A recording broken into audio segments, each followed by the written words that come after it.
scan of professional wrestler Chris Benoit. Police allege Benoit murdered his wife Nancy on Friday, June 22nd in their home. Then in another horrible act of cruelty, the next day he turned on his son. He strangled 7-year-old Daniel. The following day, Benoit hanged himself in his weight room. His friends and family say this is not the Chris Benoit they knew. A forensic study was recently performed on Benoit's brain, and the findings, they're out. Carl Ichter, the lawyer for Chris Benoit's father, Michael, joins us live in New York. Carrie, how did this happen to be done, the study of Chris Benoit's brain? Well, the Sports Legacy Institute contacted Mr. Benoit soon after this tragedy and asked him for samples of brain tissue so that this analysis could be conducted. Do you know, or does your client know, how many times he may have had a concussion? As I understand it, Chris told his father that he had had so many concussions over the course of his career as a professional wrestler that he had lost count of them. What do you know about the Sports Legacy Institute? It's a nonprofit organization that has been formed for the purpose of studying these kinds of problems that arise in professional athletes as a consequence of head trauma.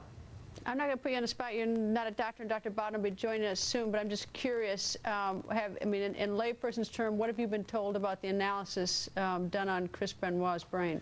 Well, the analysis has disclosed that Chris's brain had extensive and what has been described as stunning and remarkable injuries to it that can be tracked back to the trauma that he sustained in the ring as a professional wrestler.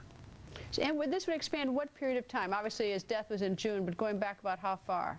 Well, it's hard to say, but we do know this. We know that over the course of the past several years, professional wrestling has become increasingly reckless in its approach to the treatment of wrestlers in the ring, introducing things like steel chairs, tables, ladders, and those sort of things. Well, WWE says that it looked through its records and it had no records, at least I think I'm correct in saying this, of Chris Benoit having a concussion. Did you see a statement by WWE, or have you been in touch with them? What have they said about this? Well, that's what I understand that they said, and frankly, I'm stunned by that, because if any sort of employer had a credible head injury program to deal with the kinds of trauma that these athletes experience in the ring, you would think that they would go out of their way to make sure that they evaluate these people on a regular basis. Did Michael Benoit say that over the 6 months preceding his son's death that he ever saw any sort of bizarre or unusual behavior? Michael didn't, but Michael lives 4,000 miles away from where Chris lived. Other people who had daily encounters with Chris, his neighbors, his colleagues, were beginning to see increasingly bizarre and aberrational conduct on Chris's part.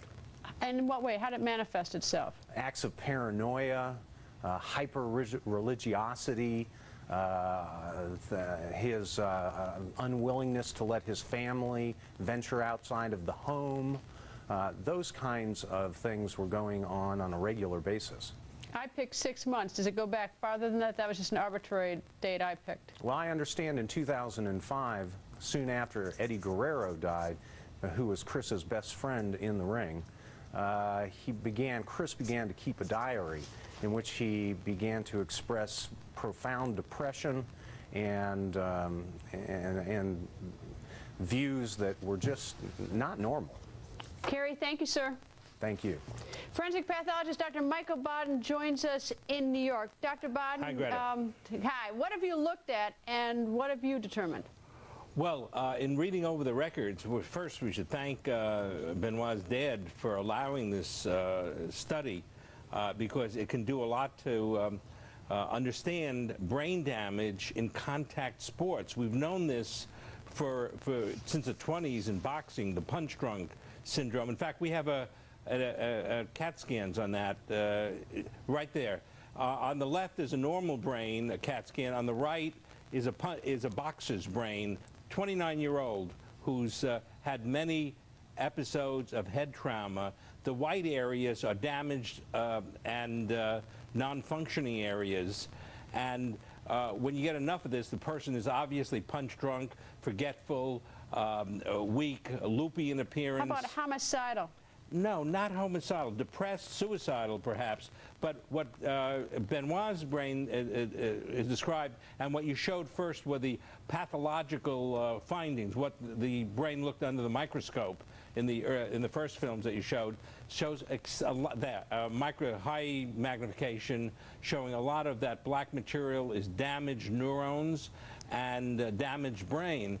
And what has to be done is to correlate what was present at autopsy with what you asked. What was his condition during the last couple of years of his life? Clearly, he suffered many different kinds of brain damage. Brain damage from falling back on his head, which is the front part of the brain, and damage in the top and side of the heads, which could be from chairs and, you know, all the tricks they do.